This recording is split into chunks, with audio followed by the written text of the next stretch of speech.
నూజివీడు పట్టణానికి వినాశన దశ పట్టిందని వైఎస్ఆర్సీపీ నేతలు ఆగ్రహం వ్యక్తం చేశారు. శుక్రవారం పడిపోయిన డ్రైన్ వద్ద పట్టణ పార్టీ అధ్యక్షుడు శీలం రాము అధ్యక్షతన విలేకరుల సమావేశం ఏర్పాటు చేశారు.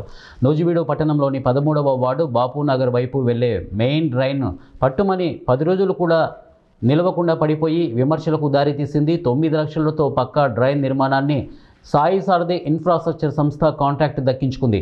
దరిమిల ఇటీవల నిర్మాణం పూర్తయిందనిపించి 3 రోజుల క్రితం సెంట్రింగ్ తొలగించారు. నాణ్యత లేకుండా నిర్మించిన బాపునగర్ డ్రైన్ బాపూజీ వర్ధంతి నాటికి కూలిపోయిందని పట్టణ ప్రజలు ఆవేదన వ్యక్తం చేస్తున్నారు. ఈ సమావేశంలో మున్సిపల్ వైస్ చైర్మన్ కొమ్ము వెంకటేశ్వరరావు, జిల్లా క్రిస్టియన్ మైనారిటీ సెల్ అధ్యక్షుడు ఏళ్ల చరణ్ అలాగే తదితరులు ఈ కార్యక్రమంలో పాల్గొన్నారు. 20 సంవత్సరాలు బట్టి కౌన్సిలర్గా ఉంటున్నా ఇంత గొప్ప కాంట్రాక్టర్ని కానీ ఇంత గొప్ప వర్క్ని కట్టిన 6వ రోజున 7వ రోజున మొత్తం ఫ్యూరింగ్ అంతా అయ్యాక ఇదిగో ఇలా పడిపోయింది.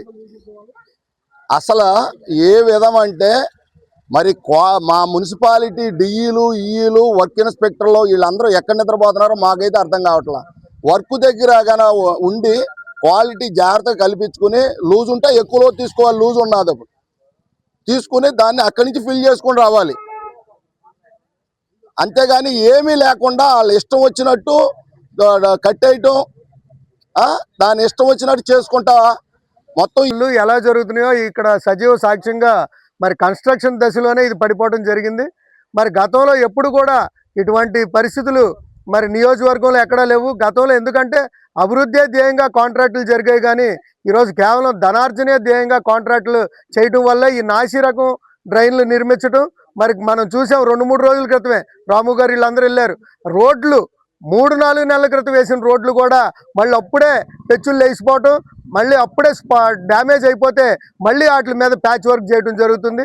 మరి కనీసం 15-20 సంవత్సరాల ఉన్న కాలంలో ఈ చిన్న కాలువ కట్టడానికి వారం తడుపు పడిపోయిందంటే ఎంత దారుణమైన పరిస్థితి మీరు ఆలోచించండి. మేము మినిస్టర్ గారిని ఒకటే కోరుకుంటున్నాం, సార్ మీరు క్యాబినెట్ మినిస్టర్ గారు, అర్థమైందండి. మీరు సరే ఇక్కడ పోటీ చేస్తారా, నెక్స్ట్ ఎక్కడ పోటీ చేస్తారా అనేది తమరిష్టం. కానీ ఉన్నంతకాలమైనా సరే మీ గౌరవం కాపాడేలాగా, నీ నూజివీడు అభివృద్ధి పదవులు నడిపించేలాగా, నూజివీడు యొక్క అభివృద్ధి చెందేలాగా మీరు చూస్తారని చెప్పి మేము ఆశపడుతున్నాం సార్. కానీ ఇప్పుడు మీ స్థాయి పెద్దది మేము కాదంటలా. క్యాబినెట్ మినిస్టర్ అంటే మీరు ఆంధ్రప్రదేశ్ మొత్తం చూడాలి, నూజివీడు ఒకటే కాదు. కాకపోతే నూజివీడు ప్రజలు మిమ్మల్ని గెలిపించారు. మిమ్మల్ని గెలిపించి